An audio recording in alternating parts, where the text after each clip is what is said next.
시청자 여러분 안녕하십니까? KBS 9시 뉴스입니다. 여러분 안녕하십니까? 여러분 안녕하십니까? 오늘의 주 뉴스입니다. 뉴스룸을 시작하겠습니다. 조중동 한결의 경영.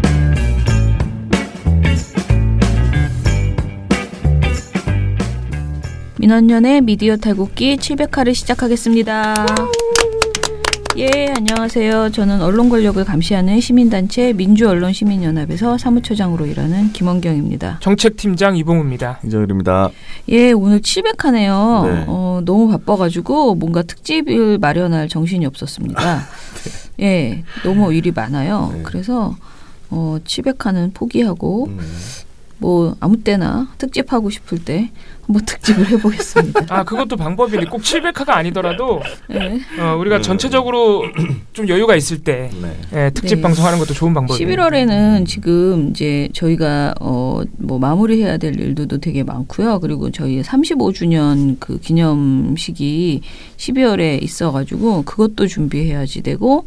게다가 요즘 저에게 비정상적으로 회의 강연 요청이 많이 들어와가지고 그리고 이 우리가 또 시상 이제 준비해야 되잖아요. 민원연도 그렇고 근데 또 이제 심사위원으로 부르는 곳들도 막 있어가지고 정신이 하나도 없어요. 근데 그런 연말 마무리 작업들 뭐 토론회 그러니까 상 주는 심사위원 그다음에 행사 이런 것들 또 남의 행사도 가야 되잖아요. 그렇죠. 그래서 뭐 이래저래 해가지고 아마 12월까지는 우리 행사 끝날 때까지는 계속 그렇게 바쁠 것 같습니다. 좀 큰 특집은 내년에 할 수 있지 않을까. 네네. 그러니까요. 모든 회사들이 다 그렇다 우리 청취자 여러분들도 아시겠지만 네네. 11월, 12월에는 바쁘기 마련입니다. 여러 가지 뭐 행사도 있고. 예, 그러면은 오늘 미디어 스크랩부터 해보겠습니다. 어제 제가 기자회견을 하고 왔거든요. 아침에 출근하면서 들렸었는데요. 국회에서 했어요. 민중당 김종은 의원실에서 하자고 제안이 왔었거든요. 저는 민중당 김종은 의원입니다. 종편 불법 승인에 대한 방통위 책임을 촉구하는 기자회견을 하고자 합니다. 지난 30일 금융위원회에서 MBN의 자본금 불법 충당에 대해 검찰 고발 조치를 했습니다. 그동안 의혹으로 제기되었던 종편 불법 승인이 사실로 밝혀진 바와 다름이 없습니다. 검찰의 철저한 수사가 진행되어야 할 것입니다. 저희는 논평을 냈었고 그리고 이제 기자회견 같은 거 이제 기자회견 한 번 했어요. 방송독립 시민행동 이름으로. 그런데 주제는 뭐냐면 MBN의 자본금 편법 충당 혐의가 이제 거의 이제 금선인가요? 거기에서 이제 이거는 분명한 사실이다라고 이제 드러난 가운데 네. 방송통신위원회가 제대로 제 역할을 해라라고 하는 요구하는 그런 그 기자회견을 했었고요. MBN 내용을 이제 저하고 김동찬 처장하고 노영란 메비우스 사무국장 셋이서 나눠가지고 역할 분담을 해서 이야기를 했습니다. 일단 김동찬 언론연대 사무처장이 이제 이야기를 했는데요. 왜 저는 이 얘기를 언론연대에서 해야 된다고 생각하냐면 언론연대가 2011년인가에 이 관련된 그 연대단체니까요. 종편 검증 TF라는 네. 게 두 번에 걸쳐서 활동을 했습니다. 2011년과 2014년에. 네. 그때 두 번 모두 언론개혁시민연대가 주축으로 그때 그리고 이제 지금은 정부 관료로 계시지만 김상조 교수도 또 같이 하고 그랬었습니다. 그래서 이거는 언론연대에서 말하는 게 적절하다라고 생각을 했어요. 그래서 그 당시 언론연대는 누구셨어요? 그때도 지금이랑 똑같이 김동찬은 그땐 추혜선 의원이 아마 사무처장이었을걸요. 아, 그렇군요. 예, 그런데 이제 여기에 굉장히 많은 단체들이 같이 이제 결합해가지고 언론연대가 주축으로 그러니까 사무국을 꾸려가지고 그 종편 감시, 그러니까 종편 검증단을 꾸린 거죠. 그래서 방송 보도를 검증하는 건 그러니까 민원연이 하고요. 네. 그게 아니고 승인 과정에서의 그 돈 문제 이런 것들을 집중적으로 분석하는 작업, 회계를 분석하는 작업을 그 김상조 의원, 그러니까 그 김상조 교수님 포함해서 여러 사람들이 같이 했어요. 근데 그때 당시에 이미 MBN, 채널A, TV조선 다 문제가 있다라고 그렇죠. 이미 지적을 한 바 있습니다. 그래서 그때 그 내용을 김동찬 사무처장이 좀 길게 얘기를 해줬고요. 언론개혁시민연대는 지난 2013년 정보공개 소송을 통해서 종편 채널의 주주 명단을 확보하고 정부의 종편 승인 심사가 적법하게 이루어졌는지 검증하였습니다. 당시 심사 자료를 검증한 전문가들은 MBN의 경우 임직원을 동원한 차명 출자가 의심된다는 의혹을 제기하였습니다. 저희가 심사 자료를 살펴본 결과 MBN은 승인 신청 당시 제출한 주주 명부와 실제 출자금을 납부한 주주 명단의 변동률이 3분의 2에 이를 정도로 차이가 컸고 타사에 비해 개인 주주의 비중이 매우 높은 점, 또한 매경 공제회, 매일경제신문사 사후회 등 우후 주주의 주식 매각 대금이 미수금으로 남아있는 점 등 차명 출자를 의심케 하는 정황들이 다수 발견되었기 때문입니다. 그러나 승인기관인 방송통신위원회는 저희 단체들이 합리적인 문제제기를 무시한 채 별다른 조치를 취하지 않았고 이후에도 2차례나 MBN을 재승인하였습니다. 위법사항을 묵인한 종편 봐주기로 일관해왔던 방통위에 대해서 비판을 했고 MBN 주주 전수조사를 해라. 그래서 차명 주식 보유 실태를 밝혀라. 그리고 실소유주가 드러날 경우에 최대 주주 지분 한도 30%를 초과하는 지분 소유 위반 혐의가 있을 것이다. 왜냐하면 이 신문사를 가지고 있기 때문에 30% 넘으면 안 되거든요. 근데 그것도 조사해야 되고 그리고 그것보다 또 더 중요한 거는 그 방통위의 이 과정에서 부실 심사를 했던 사람들에 대한 그 진상규명을 촉구하는 그런 이제 주장을 어제 했어요. 그래서 저도 이 세 개는 결국은 MBN 문제뿐만 아니고 채널A, 그 TV조선 전부 다 마찬가지로 MBN이 받고 있는 혐의는 승인 취소 사유가 되고도 남습니다. 문제는 채널A와 TV조선 역시 비슷한 의혹이 있다. 그래서 반드시 재조사 또는 재수사를 요청해야 되는 사안이라고 봅니다. 정확하게 그 주식 보유 실태 그다음에 그런 진상조사가 필요하고요. 그리고 이게 전부 다 마찬가지인데 채널A도 마찬가지예요. 그 돈이 동아일보 거라는 것이 확인되잖아요. 그러면은 신문사 지분 소유 30%를 다 위반하거든요. 네. 그래서 요것도 마찬가지로 조사해야 된다. 그다음에 이 모든 일에 있어서 방통위 직원들이 왜 이렇게 부실하게 심사를 했는지 그 과정을 진상규명해서 사실은 징계를 해야 된다. 법적 책임을 져야 된다라는 거고요. 그리고 저는 역할 분담해서 저는 채널A와 TV조선 이야기만 하자라고 했어요. 그래서 저희가 그동안 논평에서 여러 번 얘기했던 채널A의 우린테크 그러니까 동아일보 팀장의 누나가 가지고 있던 우린테크가 빚이 더 많은데 30억 원을 갑자기 주식을 샀고 빚이 32억인가 그랬어요. 네, 빚이 더 많아요. 30억치 채널A 주식을 사고 동아일보 돈으로. 네. 그리고 한 달 만에 종편 승인 이후 한 달 만에 매각했다. 근데 이 돈이 심지어 검찰에서 동아일보 돈임을 확인했음에도 불구하고 무혐의 처리했다. 동아일보 돈인 게 확인됐으면은 뭐 다른 거 차명 투자 이런 거는 좋다 이거예요. 그러면은 최소한 그 신문사 소유 지분 제한 규정은 확실하게 어긴 거거든요. 네네. 동아일보 돈이니까. 그러니까 우리 법에서 신문하고 방송 겸용을 못하게 돼 있으니까 그게 비율이 정해져 그렇습니다. 있죠. 그래서 방송사는 신문사가 30% 이상 소유할 수 없게 해놓은 건데 그 돈이 뻔히 동아일보에서 나왔다는 걸 알고도 우린테크가 채널의 주식을 산 게 우린테크 돈이 아니라 사실은 동아일보 돈이었다. 그럼 30% 넘어가거든요. 그 전에 29.2%인가 그랬어요. 네. 아슬아슬했죠. 그러면은 최소한 방송법 위반을 검토를 했어야 되는데 그렇지. 이때 당시에 검찰이 이거는 아주 순수한 대여금이다. 정말 동아일보가 채널A한테 차명 투자하라고 준 돈이 아니라 순수하게 회사가 어려워서 빌려준 돈이다. 그렇게 결론을 내리면서 아주 웃기지 않습니까? 아니 법을 왜 자기 마음대로 해석을 해? 아무튼 그렇습니다. 자, TV조선도 마찬가지죠. TV조선이 그 사돈인 수원대학교에서 TV조선에 투자를 했다가 그것이 이제 그 학생들 돈을 왜 니네 맘대로 TV조선에 투자를 했느냐라고 그렇죠. 해서 감사원에서 지적을 했고 그러자 그것을 팔겠다고 해놓고 TV조선 그러니까 그 시세보다 훨씬 더 줘서 그 상값을 보장해서 그대로 팔아주는 그런 일이 있었습니다. 그래서 이것도 조선일보 돈 아니냐라는 것 또는 조선일보 돈은 아니라 하더라도 최소한 그 돈을 그렇게 주었다는 것은 35억 정도밖에 시세가 아닌데 50억을 다 주고 다시 되사준 거거든요. 그러면 그건 배임이거나 그렇죠. 또는 임용 계약이 있어서 애초부터 제값으로 우리가 사줄 테니 좀 투자를 해라 이렇게 한 것 아니냐라는 지금 잠깐만 좀 빨리 좀 어떻게 좀 해줘 이거잖아요. 임용 계약이 있었던 것 아니냐 이런 의혹이 있는데 이 부분에 대해서 저희가 지금 그 배임 혐의로 지금 고소를 해놓은 상태거든요. 네. 민원연과 안진걸 소장 등이 그런데 이거에 대해서 아직 제대로 된 우리 답변을 못 들었고요. 이게 올해 6월인가 고소가 들어갔어요. 근데 아직도 고발이 들어갔는데. 네네. 그러니까 고발인 조사는 했다고 하는데 그 이후에 아무런 진행. 고발인 조사는 그러니까 고발을 한 저희 시민단체들을 조사했다는 얘기입니다. 네네. 그러니까 사실상 조사를 안 했네. 안 한 거예요 아직. 근데 생각해 보세요. 아니 조국 전 장관은 그렇게 열심히 하시더라고요.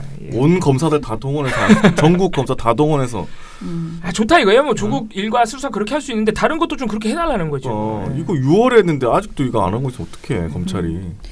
그리고 제가 좀 답답하다고 생각하는 거는 우리 계속 얘기하는 방통위가 법률 자문도 다 받아놓고 모든 판단을 지금 유보하고 있고 그다음에 자기들이 권한이 없다라고 계속 얘기하는데 이거 권한이 없으면 검찰에 재수사를 촉구해라. 재수사 특히 채널A는 재수사해달라고 해야 된다. 왜냐하면 TV조선 수사하고 있으니까 뭐 할 말이 없지만 그 얘기를 한 거고요. 그리고 메비우스의 노영남 국장은 어제 이 얘기를 했어요. 우리가 이 얘기 들어가기 전에 우리끼리 셋이서 이 얘기를 할까 말까 고민하다가 했는데요. 그 방통위는 불법 편법 논란이 될 때마다 이제 그 노동자들 때문에 방송사 노동자들 때문에 늘 잘못된 결정을 해왔거든요. 왜냐하면 그 OBS 때도 사실 노동자의 노동권이 엄청 중요하기 때문에 그 방송을 사실은 그 점수로 봤을 때는 불합격인데 해줬고요. 그리고 이제 지금 뭐 TV조선 이런 건 노동자 얘기는 안 했지만은 늘 그래도 방송 노동자들의 그 뭐 권익이 되게 중요하니까. 그런데 문제는 MBN이나 TV조선 그 채널A에 있어서 계속 노동자를 핑계로 대기 시작하면 이게 끝이 없는 일이고. 그러면 뭐 재석임 심사 왜 합니까? 네, 그러니까요. 안 하면 되지. 그렇죠. 그래서 우리가 이 노동 상황을 우려하는 것은 충분히 이해하지만은 최우선 상황이 노동 상황은 아닌 것이다라는. 이번 MBN 과정에서도 물론 종사자분들의 어떤 불안한 고용이라든지 이런 문제들이 충분히 고민이 될 수 있겠지만 사실 이런 불법과 편법과 이런 것들을 통해서 발생하지 않을 일자리일 수도 있었던 상황들이 지금의 어떤 고용 문제들이 최우선적인 배려 상황이 되어서 제대로 조치되지 않는다. 이런 것은 문제가 있다고 보여지고요.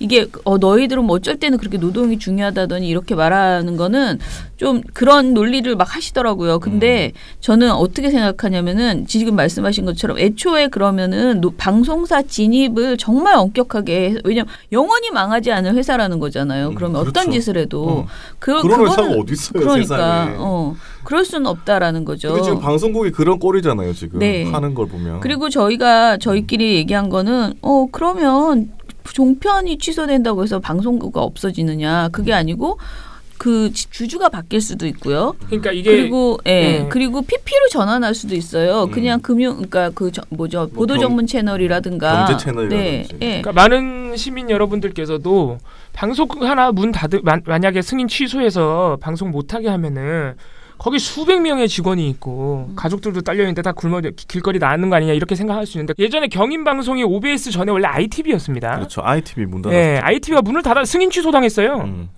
방통위가 그때는 할 일을 한 겁니다. 말 그대로 회사 경영을 개판으로 해서 승인 취소했어요.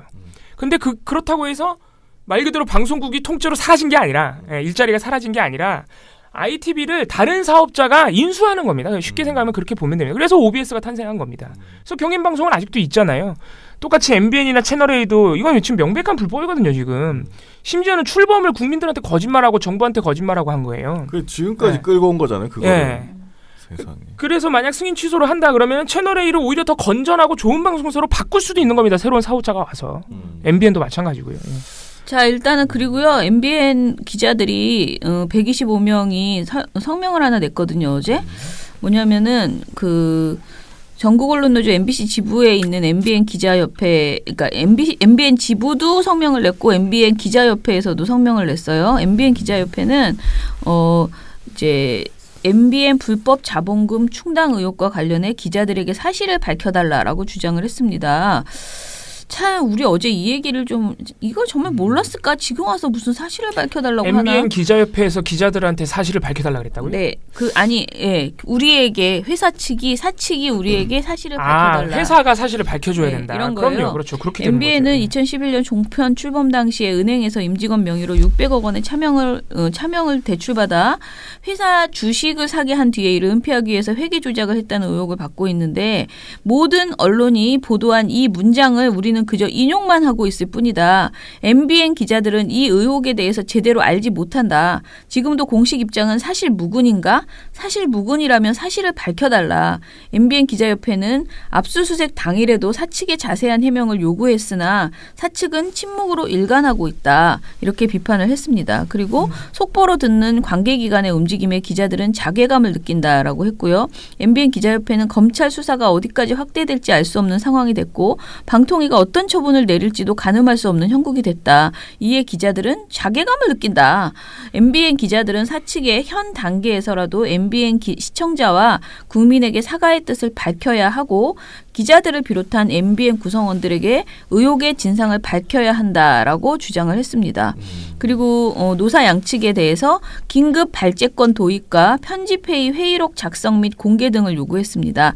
MBN 기자협회는 차명 계좌 의혹뿐만 아니라 앞으로 기자들 대다수가 취재와 보도에 공감하는 아이템은 긴급 발제의 대상이 되어야 한다. 대다수 기자가 보도를 요구하는 아이템은 반드시 뉴스에 편성하고 보도를 의무화하는 제도와 문화를 착근해야 한다라고 주장했습니다.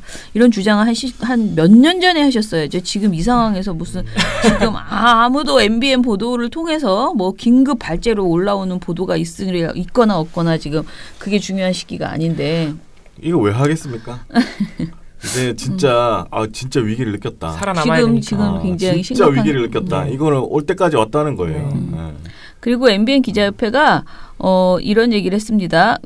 지난 31일에 밝힌 바 있는 주요 임직원 임명 동의제 도입을 찬성한다라고 하면서 노사 양측 논의가 시작된다면 적극적으로 의견을 개진할 것이다라고 했어요.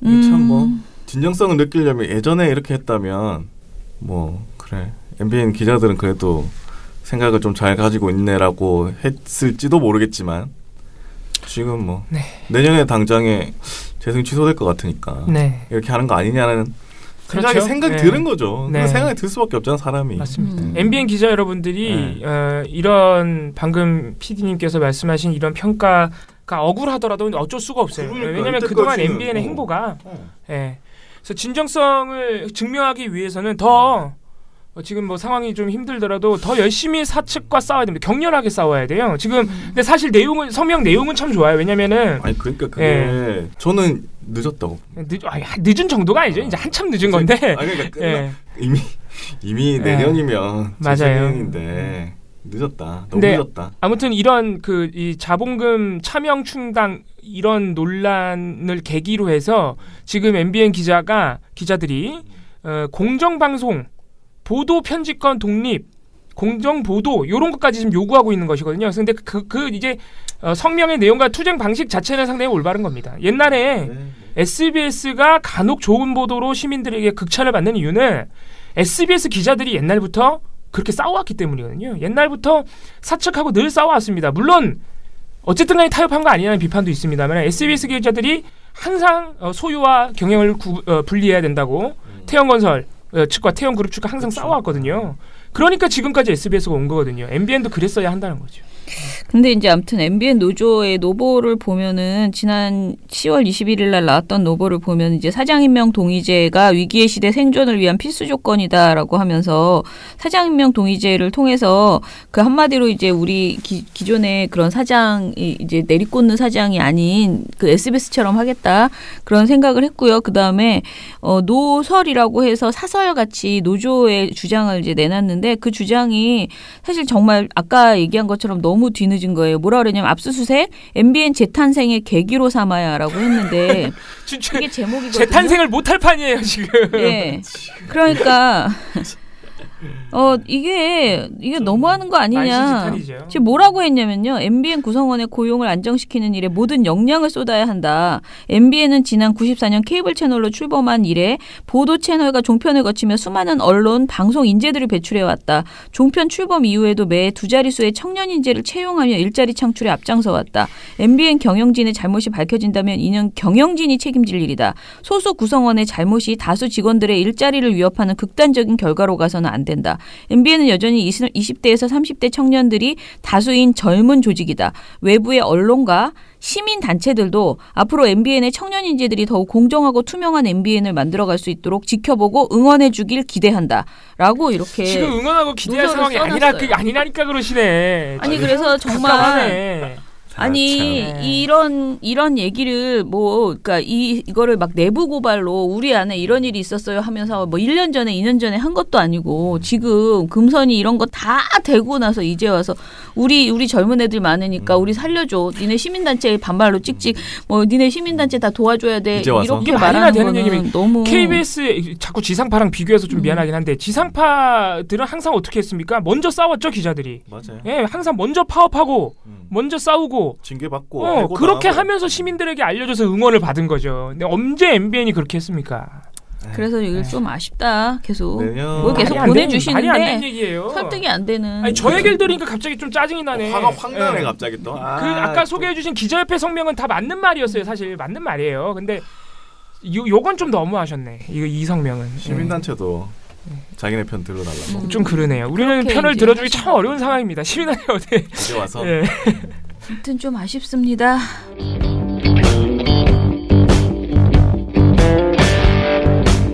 스마트폰 보다가 태연하게 가입했다. 가입이 간편하니까. 민주언론 시민연합.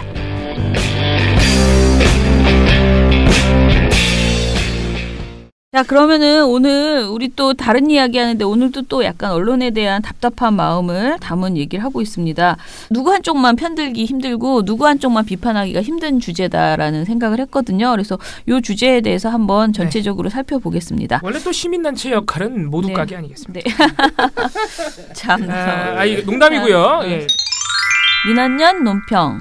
모두 까기 특집. 네. 근데 사실 저는 모두 까기를 별로 안 좋아하는데요. 왜냐하면 제가 강의할 때 굉장히 많이 하는 말이 양비론이 결국은 모두 까기인데. 네, 그러니까 그게 안 되는 거죠. 그 양비론의 가장 큰 문제점은 모든 잘못은 절반씩 하기는 않는다는 거예요. 그러니까 더 잘못한 놈이 있다는 거예요. 잘못을 했지만 좀 더 잘못한 60% 잘못한 사람이 있고 40% 잘못한 사람이 있고요. 55% 잘못할 때도 있어요. 그러니까 항상 그러니까 민주당과 자유한국당이 민주당은 잘못을 0으로 하고 자유한국당이 100을 하는 적은 없더라는 거죠. 거의 대부분이 어떤 빌미를 주거나 그 와중에 뭔가가 찜찜하거나 이런 것들이 늘 있었어요. 49대 51도 있고. 네. 그런데 그럴 때 언론이 이거를 비평할 때 몇 대 몇으로 그 비중을 둬서 비판을 해야 되는데 그냥 대충 그냥 양비론으로 가거나 모두 까기로 가잖아요. 그럼 너는 뭐니? 너는 전지적 관찰자 시점에서 하늘에서 니네 다 정말 망가졌어. 그렇게 하고 끝낼 거니? 라고 이제 우리가 언론에게 그런 비판을 하거든요. 네. 그래서 그거랑 마찬가지로 민원연의 비판도 모두 잘못했다 하더라도 좀 더 책임지고 개선을 해야 될 자. 그리고 이 사안에서 그러니까 갈라치기에서 분명하게 잘못한 건 이거고 너가 잘못한 건 이거다라는 걸 두 가지를 분명하게 다 얘기를 해줘야 된다는 거죠.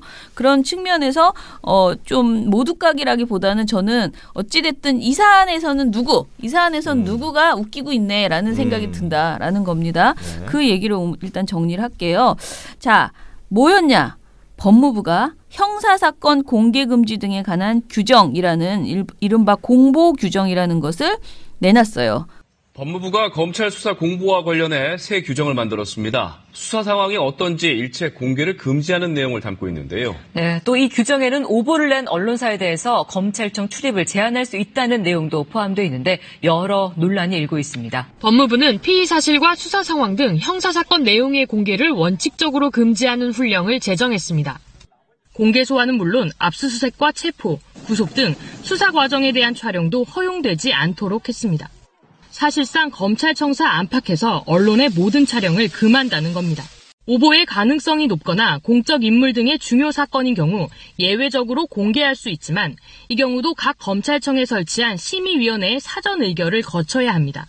또 브리핑도 없애고 모든 검사들의 언론 접촉도 금지했습니다.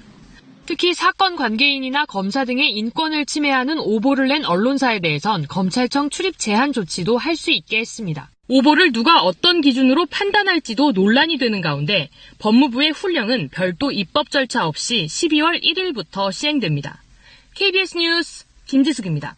그랬더니 언론이 난리가 났습니다. 자, 이 사안에 대해서 얘기해 주시죠. 네, 10월 30일 날 법무부가 형사사건 공개금지 등에 관한 규정을 발표했습니다. 이 공보 규정이라 하는데 이게 뭐냐면은 최근에 조국 사태 등의 일련의 논란을 겪으면서 검찰과 언론의 관계가 문제가 됐습니다. 이게 참 뿌리 깊은 언론계의 문제였는데 조국 사태로 하여금 이게 사회적 공론화가 돼버린 거예요.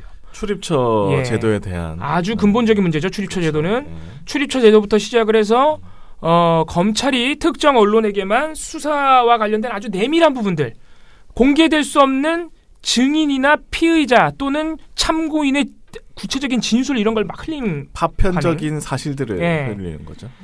그런 특정 언론에 흘리면서 사실 검찰도 유죄를 주장하는 일방인데 검찰발 정보가 유출되는 경로였던 이른바 티타임 제도, 티타임 제도가 아마 들어보신 분들도 있을 텐데 모든 기관에 있습니다. 이제 검찰 같은 경우에 검사가 기자분들이랑 말 그대로 티타임 차 한잔 하면서 또는 밥 한 끼 먹으면서 그러면서 은근슬쩍 수사 정보를 흘리는 거예요. 요런 거 아니에요. 그러면서 검찰발 정보가 너무 전부 진실인 것처럼 보도가 되고 언론인들도 검찰발 정보라 그러면은 사실인 것처럼 보도하는 게 관행이 습관화돼 버린 거죠. 언론 이제 검찰에 의존하는 현상. 단독 이렇게 달고 나오죠. 그런 것들은 또. 이런 검찰과 언론의 관계가 상당히 문제가 됐습니다. 다른 기관도 언론과 이런 관계를 맺으면 안 되지만 검찰은 특히나 더 그렇죠. 왜냐하면 우리나라에서 검찰은 사실상 청와대를 뛰어넘는 최고 권력기관이다라는 비판을 받고 있기 때문에. 지금 검찰. 지금 아니 뭐 우리나라는 쭉 그랬다고 봐도 됩니다. 옛날부터 물론 이제 그 전에는 군사독재 행정부니까 이제 정권에서 이렇게 뭐 하면 했다 뭐 이런 얘기도 들었잖아요. 하명 수사 이런 얘기 많이 들어보셨죠. 정권에서 하명하는 대로 하는 경향이 있어가지고 뭐 근데 그때도 그러면 정권 밑으로는 가장 센 권력이었던 겁니다. 정권 밑으로는. 지금 이제 정권보다도 더 센 거 아니냐 이런 얘기를 듣죠. 생각해보시면 우리 사회의 모든 논쟁, 모든 논란이 검찰 수사로 다 귀결되는 경향이 있어요. 검찰 수사 시작됐네 기다려보자 저기서 결정 내려주겠지 이렇게 되는 경향이 있습니다. 자, 그러니까 우리가 지금 이제 얘기하는 것은 권력과 검찰 둘 다 굉장히 절대 권력을 지금 막 가지고 있어요. 그렇죠? 그러니까 검찰과 언론 둘 다 언론도 내가 보기에는 요즘 무소불위예요. 뭐 누가 어떻게 뭐 손을 못 써. 왜냐면 대통령이 하면 언론자유 탄압이라 그러고 뭐 방통위도 어떻게 못하고 아무도 못해요. 민원연만 투덜거리는 건데 투덜거린다고 해서 바뀌지 않고요. 국민들이 지금 개혁을 엄청나게 요구하고 있지만 어디서부터 어떻게 해야 언론이 정말 변화할 수 있을지에 대한 지금 정답을 못 내놓고 있는 상황입니다. 민원연이 투덜거려도 뭐 민원연 신경 쓰는 데는 몇 군데 없고. 네네. 그렇죠. 다들 신경 안 쓰고 있는데. 그런데 이제 힘들 때만 도와달라 그러고. 그렇죠.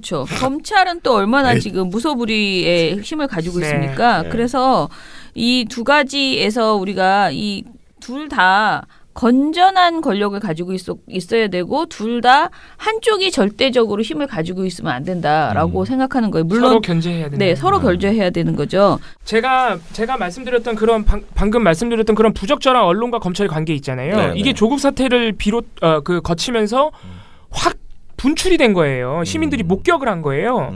그래서 이번에 법무부가 발표했다는 그 공보 규정이라는 것이 뭐냐면 그런 걸 다 근절하겠다는 차원에서 나온 겁니다. 그래서 사실 읽어보면 옳은 말 하는 대목들이 상당히 많습니다. 예를 들어서 제가 아까 말씀드린 티타임, 원천 금지. 검사들은 원칙적으로 언론인과의 접촉 자체를 금지한다. 그렇게 규정하고 있어요. 그러면 검찰 수사는 언론은 뭐 어떻게 보도하라는 거예요? 그거는 수사와 아예 무관한 전문 공보관을 따로 둬서 그 공보관이 정해진 시간에 정해진 장소에서 배포한 공보 자료로만 한다. 옛날에 왜 국정농단 수사할 때 뭐 공식 브리핑 이런 느낌인가요? 그렇게만 하겠다는 거죠. 네. 근데 물론 그때도 수사검사가 하셨습니다. 발표를. 네. 대변인이 따로 계셨지만은 어쨌든 수사도 같이 하셨죠. 근데 아예 이제 수사에는 무관한 공보관을 따로 두겠다. 둬서. 또 원칙적으로는 이게 이름이 형사사건 공개금지잖아요. 네. 형사사건은 기소 전에는 원칙적으로 모든 정보를 유출하지 않겠다는 거예요. 이 규정상 내용이. 네. 근데 예외적인 경우를 두고 있습니다. 아주 권력이 큰 공인이라든가 정치인이라든가 아니면 사회적으로 모방 위험이 큰 아주 충격적인 범죄라든가 재벌의 막 대형 사기 범죄, 금융 범죄 이런 건 이제 예외 규정으로 두고 아까 말씀드린 대로 전문 공보관이 공보를 하게 돼 있습니다. 규정상으로는 그래요. 네. 그런데 지금 이 공보 규정에 언론계의 반응이 아주 저항이 거셉니다. 아, 왜 그렇죠? 언론 자유를 침해한다는 거죠. 그런데 그런 빌미를 준 조항이 하나가 있습니다. 이 공보 규정 제33조가 오보 대응 및 필요한 조치로 돼 있습니다. 네. 여기 2항에 이렇게 써 있어요. 검찰총장 및 각급 검찰청의 장은 사건 관계인 검사 또는 수사 업무 종사자의 명예, 사생활 등 인권을 침해하는 오보를 한 기자 등 언론기관 종사자에 대하여 검찰청 출입 제한을 취할 수 있다. 자, 쉽게 말씀드릴게요. 지금 저희가 조항을 읽어서 그런데 네. 사건 관계인, 그러니까 피의자나 참고인이나 증인 빼고 그 사람들 외에도 검사의 명예를 훼손한 오보를 낸 기자는 검찰에 못 들어오게 하겠다는 거예요. 야. 자, 이거 얘기하면은 이거는 법무부가 너무 속보이는 게 최근의 사건이 하나 바로 떠오릅니다. 네. 윤석열 검찰총장이 자기 명예를 훼손했다 그러면서 한겨레와 한겨레 기자를 고발했죠. 그렇죠. 고소 명예훼손으로. 즉각 고발하고 즉각 지금 수사하고 있어요. 부하 직원들이. 네. 바로 그게 생각나는 거예요. 딱 그거를 아예 명문화 해놔버린 거죠. 규정으로. 딱 그거네. 네. 근데 뭐 고소고발은 아니고 아예 출입을 못하게 한다는 거니까. 출입을 못하게 취재 못하게 하겠다. 그 오보가 무엇인지 기준도 한마디 안 써놨어요. 이거는 앞으로 보도 중에서 검찰의 수사나 검사에게 불리한 내용을 보도하면 검찰 못 들어가겠다는 겁박으로 읽힐 수 있죠. 취재 못한다 네. 이거지. 왜냐하면 이 오보를 누가 판단하는지도 명확히 안 써놨으니까 검찰이 하겠다는 거 아니에요. 그러겠죠. 굉장히 자의적인 위험한 조항이죠. 이 조항만 보면 언론계가 반발하는 게 어떻게 보면 당연합니다. 그래서 제가 볼 때 이 조항은 철회돼야 돼요. 법무부가 최소한 수정은 할 것 같습니다. 이거 지금 언론계뿐만 아니고 각계에서 지금 반발이 일어나고 있기 때문에 이거는 언론 자유 침해를 넘어서 상식에 어긋난다는 거죠. 그렇죠. 네. 사건 관계인들에 대한 오보는 뭐 그렇게 할 수 있다 이거예요. 그런데 검사의 명예훼손이 도대체 여기 왜 들어갔냐? 네. 왜 들어갔지? 지금 사실 법무부는 물론 조국 장관이 물러나고 하는 일련의 그 사건을 겪었지만은 법무부는 검찰 개혁에 대한 의지를 지금 계속 보여주고 있어요. 국정감사에서도 김호수 대행이 계속 싸우는 거 보셨죠? 네네. 네. 이것도 제가 볼 때는 그 김 차관의 의지로 공보 규정을 낸 것 같아요. 다른 내용은 아주 전격적입니다. 네. 검사들 기자 만나지 마. 딱 이런 거 아니에요. 티타임 하지 마. 심지어 포토라인 폐지. 뭐 압수수색 이런 과정 일체 촬영 금지 이렇게 다 써 있어요. 굉장히 의지를 갖고 만든 거죠. 네. 그런데 이 검사 명예훼손한 기자 출입 금지 이거 갑자기 왜 들어갔지? 생각해 보면 법무부가 그렇게 너무 세게 하다 보니까 검찰 조직의 반발이 있을 거 아니에요. 그래서 약간 검찰의 눈치를 본 것 아니냐는 지금 평가들이 있습니다. 다른 내용은 안 그런데 이게 딱 들어가 버리니까. 검사의 명예훼손. 네. 그래서 이 조항은 철회돼야 되지 않나 싶습니다. 그런데 우리가 지금 살펴봐야 될 게 제가 방금 말씀드린 다른 조항들 있잖아요. 다른 조항들은 굉장히 뭐라 그럴까요? 어떻게 보면 굉장히 급진적입니다. 이렇게 이 검찰과 언론의 부적절한 관계에 대해서 비판이 많고 오랫동안 누적된 악습이다 보니까 법무부가 정말 의지를 가진 것 같아요. 근데 지금 언론계 반응은 다른 것도 다 안 된다는 반응이거든요. 그래요? 모든 기자들이 그렇다는 얘기는 아닙니다. 지금 언론인들의 어떤 직능협회 또는 뭐 기자들의 모임, 기자협회 이런 데서 나오는 반응을 보면은 예를 들어서 티타임 금지, 검사의 원천적인 언론인 접촉 금지 이런 게 사실상 취재를 못하게 막는다고 반응하고 있어요. 네. 근데 생각해 보세요. 네. 전문 공보관을 둬가지고 중요한 사건은 공보를 하겠대잖아. 네. 그거 보고 보도를 하거나 정말 어떤 사건에 대해서 언론인이 너무 궁금해. 근데 왜 꼭 검사를 만나야 됩니까? 조국 사태에서 터져나온 시민들의 개혁 요구와 의문이 그거예요. 언론이 검사 만나지 말고 사건 취재하라는 거죠. 검사는 아주 첨예한 이해관계가 맞서는 첨예한 이슈에서 일반이에요. 그렇죠. 엄밀히 따지면. 유죄를 주장하는. 그렇습니다.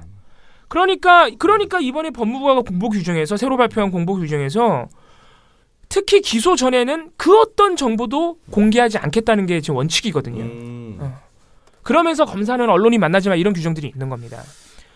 그러니까 언론인들이 검찰 검사 안 만나면 취재가 안 돼? 이런 생각을 좀 우리가 해봐야 된다는 거죠. 네. 근데 지금 생각해보면 최근에 나왔던 기사들 보면 다 검찰발 단독이었잖아요.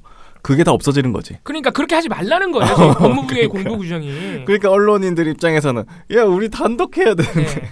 이건가? 네. 그렇습니다. 그러니까 언론계의 반응이 지금 그렇게 보인다는 거예요. 제가 아까 말씀드린 검찰 출입금지 그 조항 외에 다른 조항까지 네. 티타임 금지나 이런 것까지 포토라인 폐지, 압수수색 그리고 참고인 소환 이런 거 다 촬영 불허했거든요. 그거에 대해서 다 반발하고 있어요. 뭘 찍으라는 거야? 그럼 이렇게 되는 거예요. 네. 찍지 말라는 거예요. 그렇지. 네. 하지 말라는 거죠. 네, 이번에 정경심 교수 출석할 때도 얼마나 그거 사진 그냥 다 내보내서 문제가 됐습니까? 조선일보 대문짝만하게 일면에 하나는 안돼한 거 하나는 안돼 벗은 거 다 내보내면서 이거 사실 망신주기 아닙니까? 그렇죠. 정경심 교수가 공인이다 아니다 물론 논란 될 수 있는데 만들어진 공인인 건 확실하죠. 언론이 만들어낸 공인 아닙니까? 그렇죠. 그동안 정경심 교수라는 이름 안 사람 있습니까? 몰랐어요. 검찰 수사 전에 아무도 몰랐습니다. 그런 거 이제 하지 말라는 거예요. 막 무분별하게 개인의 인적 정보를 노출하지 말라는 겁니다. 근데 그거에 대해서 언론계가 무턱대고 반발하면서 언론자유 침해라고 한다? 그건 아니라는 거죠. 우리가 뭐 원칙적인 얘기도 다 할 수 있습니다. 출입처 제도부터 개편해야 된다. 사실 그 모든 폐단들이 어디서 나왔냐? 아주 그 패거리 저널리즘을 형성한 그렇죠. 그 검찰발 단독 보도가 다 뭐예요? 검찰 출입처에 드나드는 기자들. 출입처 기자단에 못 들어간 기자들을 아예 배제해버리는 그 그렇죠. 집단이기주의. 백브리핑도 네. 못 들어가고. 네. 그리고 자기네들 마음에 안 드는 단독 보도를 내. 그러면 갑자기 막 기자들끼리 회의해가지고 너 출입 금지 막 이렇게 해버리고. 그렇죠. 이런 게 다 어디서 나옵니까? 출입처 제도에서 나오거든요. 그래서 출입처 제도를 아예 그 전면 폐지해야 된다. 또는 백지화 그 처음부터 다시 고민해야 된다. 이런 얘기도 우리가 해야 됩니다. 네. 이젠 그런 얘기를 해야 될 수준이 왔어요. 그리고 솔직히 얘기하면은. 이번에 법무부가 발표한 공보 규정 이전에 똑같은 규정이 있었어요. 없어서 그런 게 아닙니다. 이번에 쉽게 말하면 개정해서 그 전에 거를 지우고 좀 더 업데이트된 버전으로 새로 발표한 거예요. 법무부가. 그 전 규정에서도 검찰이 특정 언론인한테만 정보를 흘리거나 뭐 검찰이 정해지지 않은 공식 브리핑 않은 경우에 무단으로 정보를 유출하거나 이런 거 다 금지했습니다. 그 전에도. 근데 왜 이래? 네. 근데 안 고쳐지니까 조금 더 한 발 나아간 규정을 발표한 것인데 그럼 생각해보면 그 전에도 규정이 있었는데 개판이었네 이렇게 되는 거잖아요. 그렇죠. 그러면 우리가 근본적인 원칙, 법무부 공보 규정이 이번에 발표한 공보 규정도 아쉽다는 게 뭐냐면은 아예 출입처 제도까지 고민한 규정이 되었어야 된다는 점 하나. 출입처를 없애버린다. 네. 뭐 이런. 그렇죠. 그런 것까지 나아간 규정이었어야 되는데 그게 아니어서 아쉽다 하나. 그리고 두 번째 다 좋다 이거예요. 뭐 검사들 기자 만나지 마. 정해지지 않은 장소와 시간대에 발표하는 거 다 금지야. 또는 뭐 촬영 불허한 거 촬영하지 마. 이런 거에 대해서 처벌을 할 수 있는 규정이 있어야 돼요. 처벌 규정이 없어요. 처벌 규정이. 네. 예를 들어서 검사가 무단으로 특정 언론인 만나서 정보를 유출해서 그게 증명이 됐어. 보도가 나왔어. 그러면은 뭐 징계 뭐 어떻게 한다. 이런 규정이 있어야 되는데 없다는 거죠. 강제 규정, 처벌 규정이 없는 것도 근본적인 해결책까지 나가지 못했다는 겁니다. 그럼 이것도 하나만 아니에요 또? 그러니까 또 선언적인 규범적인 규정이 되는 것 아니냐는 우려가 나오는 것이죠. 그러니까 만약에 언론계에서 이렇게 비판했다. 야 너네 이거 예전에도 있던 건데 했던 얘기 또 하고 처벌 규정도 안 만들고 근본적인 대안 내놓지도 못하고 이거 아무 의미 없지 않니? 라고 비판했으면 우리가 이해를 하겠는데 지금 언론계 반응 그거 아니에요. 야 이거 뭐야 우리 취재 못하게 하는 거잖아. 언론자유 침해잖아. 이렇게 나와버린다는 거죠. 그래서 언론계의 반응도 그렇게 적절하지 못하고 법무부도 참 내용 좋은데 아까 그 검찰 출입금지 그건 빼고요. 그거는 철회해야 됩니다. 다른 내용들 참 좋은데 이미 있었던 내용이다. 그러면은 조금 더 근본적인 그리고 좀 더 강제적인 조항까지 나가야 된다. 이렇게 우리가 정리를 할 수 있는 거죠. 근데 저는 이번 일이 지난번 노무현 정부 때 이제 그 뭐 취재관행 선진화 방안 이라는 것을 냈을 때랑 좀 비슷한 느낌이 들었던 건 뭐냐면은 평소에 기자분들은 이 언론사 언론 단체들도 그렇고 민원연 말고 이제 언론 노조나 기자협회 이런 그 언론인 단체들 있잖아요. 네. 그쪽도 그렇고 언론에 대해서 지금 자기들이 가지고 있는 어떤 권한이나 관행을 고치려고 하는 부분에 있어서는 굉장히 크게 반발을 하거든요.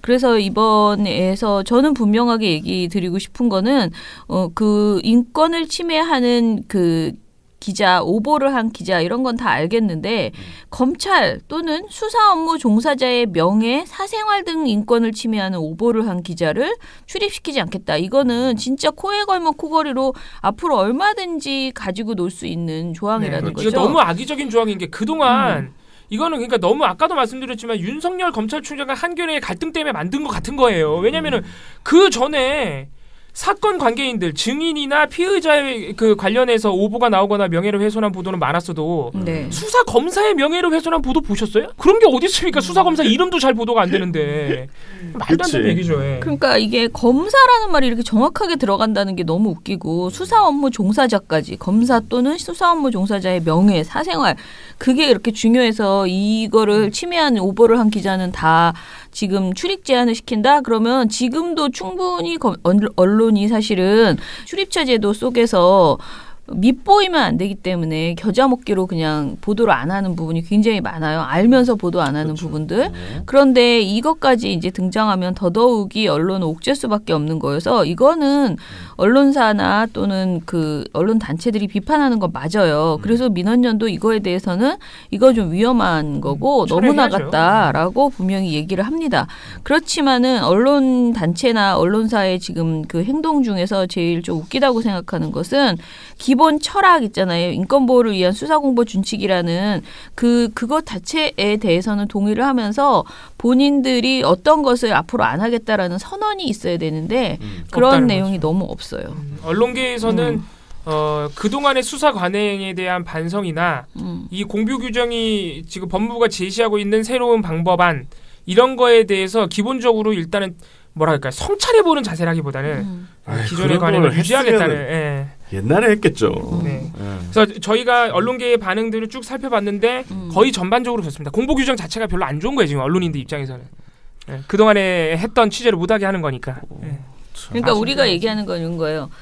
이거를 공보 규정 자체를 싸잡아서 철회해라라고 하는 행동이 정말 속이 보인다라는 생각이 드는 거예요. 정말 독소 조항만 이건 아니다라고 말을 해야 되는데 그냥 막연하게 그렇게 하고 있는 것으로 언론 단체들이 그냥 무조건 비판, 전체를 다 비판하는 그거는 그 독소 조항을 이용해서 이 전체를 보이콧하는 그런 행동으로 보인다라는 생각이 들고요. 그리고 언론사, 그러니까 그 법무부도 오바를 한 거죠. 왜냐면 둘이 계속 짜고 했어. 둘이 계속. 근데 그 모든 책임을 오보를 한 기자한테 떠넘긴 거지. 그렇지. 자기네들이 검사 단도리를 어떻게 할지 그 안을 하나도 안 내놓고 어디서 언론사 오보한 기자 출입 금지? 그러면 지네들이 알아서 받아 쓰지 않겠지? 라고 하는 건데 말도 안 되는 사실 얘기죠. 그거는 언론을 무시하는 완전 너무너무 이거는 왜 도대체 법무부가 거의 약간 이거 열심히 쓰시다가 잠시 너무 힘들어서 정신을 잃은 게 아닌가 싶을 정도로 너무 갑자기 혼자 이상한 조항이 들어가 있어요. 검사 명예훼손. 그잖아요. 그렇죠. 너무 갑자기 핀트가 나갔어. 그래서 이래저래 우리가 이 사안에 대해서 굉장히 난해한 논평을 냈습니다. 그러니까 이걸 쓰면서 봉우 씨도 이게 포인트가 흐려진다. 왜냐하면 한 놈만 주로 이렇게 패야 우리도 선명하게 이게 보도가 되잖아. 근데 앞에서는 어찌됐든 이 규정은 잘못됐다. 검사 그 명예 이 얘기는 말이 안 된다라고 막 그 법무부를 비판하다가 뒤에 가서는 또 언론을 막 비판하는 이런 논평이 이제 된 거죠. 그런데 어쩔 수 없다 이 사안은 그런 생각이고 저는 자꾸 얘기하지만 그 노무현 정부 때 취재 관행 선진화 방안이라는 것이 정말 다 나쁜 게 아니었어요. 그런데 사실 그때 그 싸움으로 언론이 이기고 노무현 대통령의 모든 언론 관련된 정책이 그냥 무너지는 그런 수준이 됐었거든요.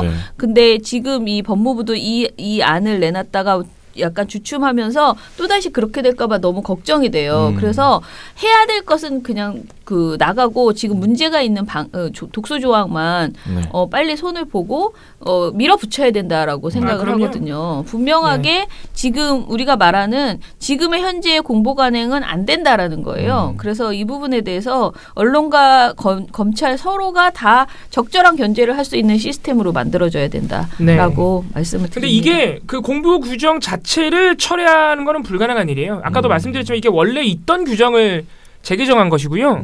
이미 12월 1일부터 시행에 들어가는 훈령으로 공표를 한 겁니다. 아, 그래요? 그러니까 수정은 할 수 있어도 그러니까 법무부도 지금 이 문제가 되는 조항 때문에 적극적인 개선을 약속했는데 이미 훈령으로 반포로 해버린 거예요. 쉽게 말해서. 그러니까 이게 그 자체 철회되는 거는 법무부가 진짜 폭탄 맞지 않는 이상 어려운 일이고 아마 개선은 될 것 같습니다. 개선 약속은 했습니다. 어쨌든 간에. 우리가 또 이 사안에서 잊지 말아야 될 게 검찰 우리 지금도 저 MBC랑 뉴스타파가 열심히 보도하고 있지만 스폰서 검사 이런 거 많이 들어보셨죠? 그렇죠. 예. 그 뒷돈 받고 그 뒷돈이 한두 푼이 아닙니다. 예, 뒷돈 받아서 온갖 유흥을 즐기고 떡검이란 말도 들어보셨죠? 그렇게 하면서 자기랑 친한 전관들 전부 돈 많이 찔러주면서 또 사건 무마시키고 돈 많은 사람들 사건 무마시키고 그러니까 서로 돕고 거대한 그러니까요. 무슨 조직같이 이게 검찰의 그런 관행도 굉장히 오래된 악습인데 솔직히 말해서 그거를 누가 어떻게 합니까? 그동안 언론이 보도해 준 거예요. 언론이 보도하면서 지금 여기까지만 온 겁니다. 지금도 뉴스타파 MBC 아니면 그런 거 누가 합니까? 시민들이 모른단 말이에요. 그런 차원에서 언론은 딱 그런 역할을 하라고 있는 겁니다.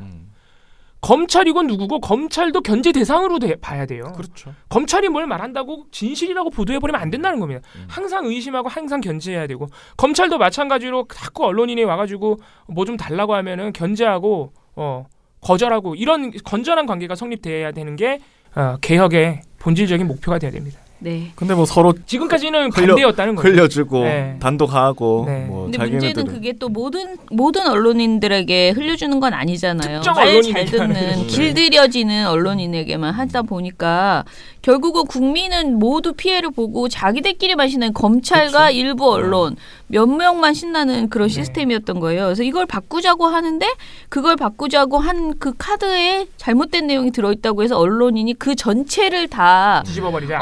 이건 싫어 이렇게 하는 건 웃기는 소리라는 거죠. 니네도 지금 언론 개혁의 대상이다. 분명하게 검찰만 개혁이 아니고 니네도 지금 대상이다. 이거를 거듭 강조를 그래서 드립니다. 우리 논평의 결론이 참 아름답게 다 같이 고민하자 이렇게 끝납니다. 다 같이 성찰하고 고민해야지 자꾸 그거 하지 말자고 하면 안 된다. 네네. 예.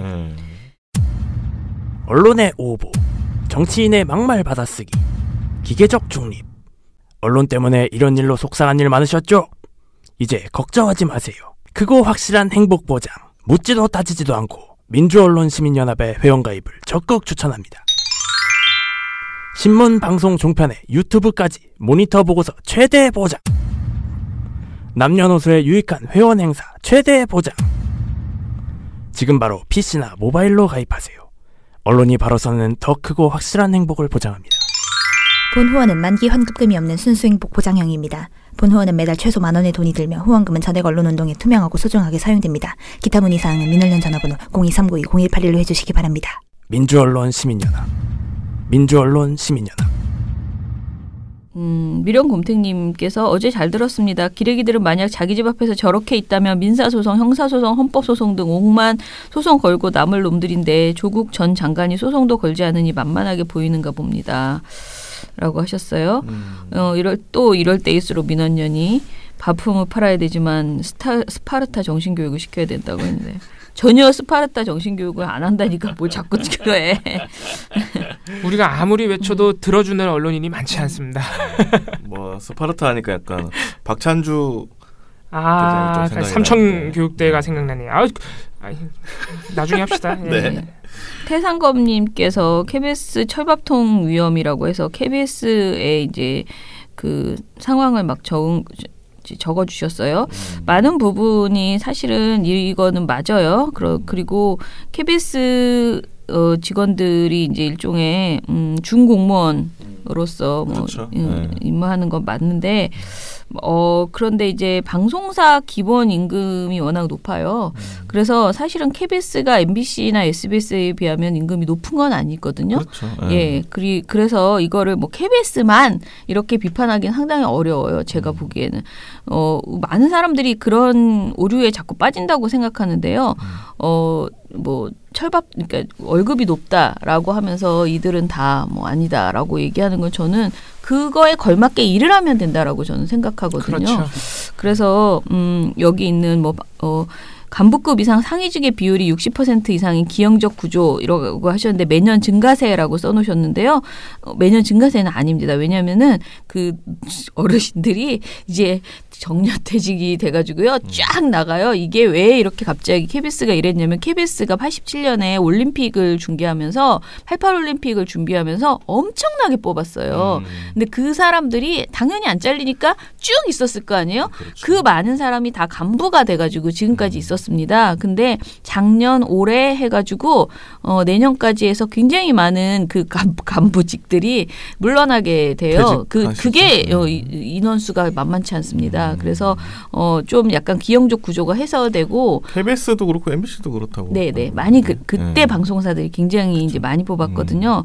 해소되게 됐습니다. 그래서 조금씩 개선이 되고 있는데 저는 KBS의 문제는 분명히 있다고 생각하고 그 KBS라는 공영방송 KBS가 우리 수신료를 올려달라고 요구하고 뭐 우리 정말 제대로 된 방송 만들고 싶어요라고 하면 이 재정 문제나 그 다음에 인력 구조 문제 그리고 방송의 내용의 문제 뭐 모든 것을 다시 그 기획해서 내놓지 않으면 사실 국민 설득하기 어렵다라는 그렇죠. 부분에 있어서는 동의합니다. 크게 한번 변화가 있어야 될 것 같아요. 네. 그리고 쭈쭈영념님 유튜브 기록에서 삭제하면 추천 영상이 안 떠요라고 얘기해 주셨어요.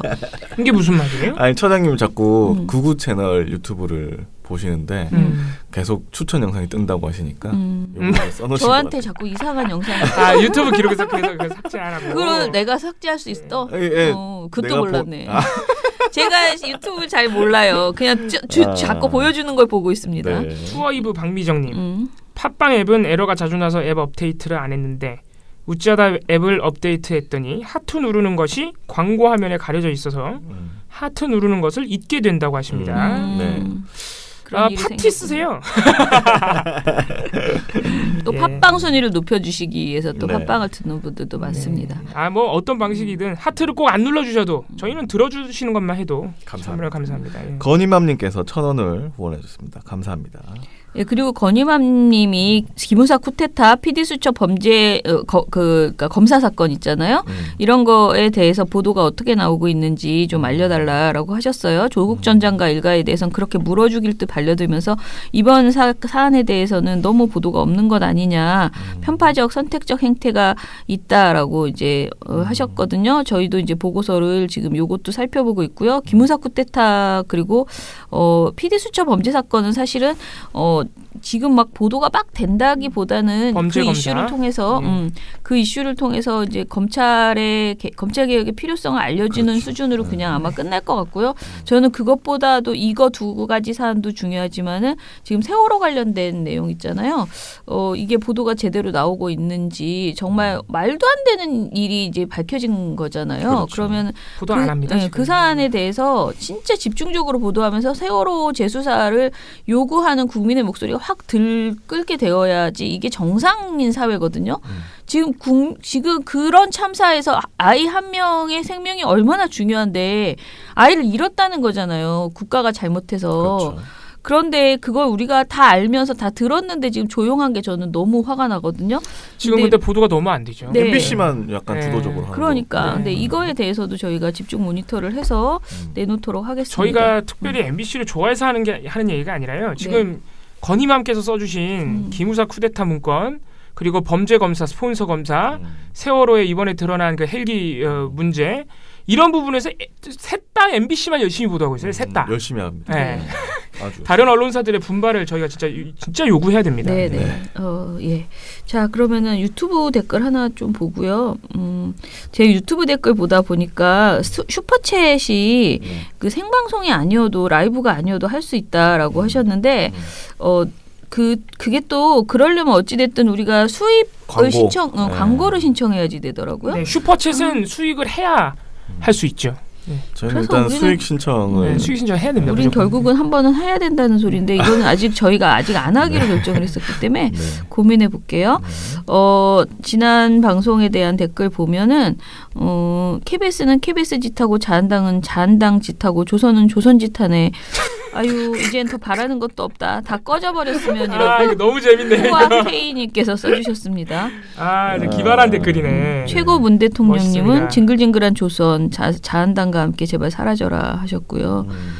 스토킹이 아니고 언론이 개인을 사찰하는 것 같다라는 정님의 의견. 이것도 맞는 것 같네요. 네.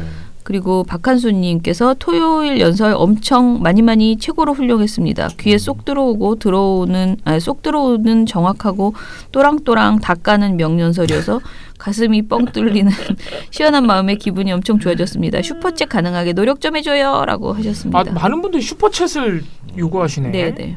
후원 계좌 또 올려주시기 바랍니다. 그리고 오히려 신문방송이 가짜뉴스를 퍼뜨리고 있어요라고 주주님께서 얘기하셨고요. 조선 화님도 김원경님 토요일 너무 잘 들었습니다. 지지합니다. 많이. 촛불만하니 많이 들으셔 정말. 근데 사람 정말 많이 앞으로 오셨더라고요. 누가 부르면 꼭 가야겠습니다. 시간을 쪼개서라도. 근데 지난주 집회를 저도 이제 보면서 느낀 건데 진짜 우리 시민들 정말 대단하시고 그래서 우리 사회가 아무리 힘들 때도 항상 희망이 있습니다. 정말 많이 오셨고 감동했습니다. 재미있는 거 최철우님 산으로 가고 있다고요? 라고 놀라는 진행자 엄성섭이죠. 엄성섭. 목소리에 TV조선 당신들이 산으로 가고 있어 라고 답해주고 싶었습니다. 지난번에도 말씀드렸습니다만 잡소리에 지치지 마시고 우리 민원연 활동가님들 늘 정신건강 챙기세요. 화이팅 민원연 하셨습니다. 감사합니다. 네. 아무튼 다들 이렇게 칭찬해 주셔서 감사하고요. 삼순금동님 신문윤리위원회도 있었네요. 그리고 이 진짜 모르는 사람들이 많아요. 신문윤리위원회는 저도 잘 몰랐지만은 제가 얼마 전에 논평 하나 쓰면서 느꼈던 것이 모를만하다. 거의 뭐 있으나 없으나 한 조직 아닌가 이런 생각이 많이 들더라고요. 아니 근데 결정을 많이 하니까 그걸 알려줄 필요는 있어요. 그걸 알려야 됩니다. 왜냐하면 그 실효는 없어요 사실. 신문사들이 거기서 제재 결정해봐야 아무 타격이 없습니다. 네네. 홍보 좀 열심히 하시죠. 홍보를 좀 해야 돼요. 홍보를. 새희망 좋다님 뭐라도 응원하고픈데 말로 형언할 수가 없어 안타깝네요. 민원연 화이팅 하셨어요. 저희가 좀 더 좀 광고를 더 잘할 수 있도록 노력해 보겠습니다. 좀 유명해질 수 있도록 노력해 보겠습니다. 예, 감사합니다. 저희 방송 이것으로 마무리하고요. 지금 보고서가 나와 있기는 저희 밀린 게 좀 있긴 한데 이왕이면은 좀 더 새로운 내용을 좀 보강해가지고 방송하려고요. 이제 내일부터 또 모니터 내용으로 진행해 보겠습니다. 민원연의 미디어 탈곡기는 내일도 열심히 털어드리겠습니다. 탈탈탈 안녕. 네, 오늘 뉴스데스크 마치겠습니다. 청년에게 꿈과 희망을 채널 A가 함께합니다. 시청해주셔서 KBS 뉴스 오늘 순서 모두 마치겠습니다. SBS는 앞으로도 끝까지 파헤치겠습니다. 오늘 뉴스 8시 모두 뉴스 마치겠습니다. 시청해주셔서 고맙습니다. 뉴스팔 여기서 마치겠습니다. 저희들은 내일도 최선을 다하겠습니다. 여러분 고맙습니다. 탈탈탈 안녕.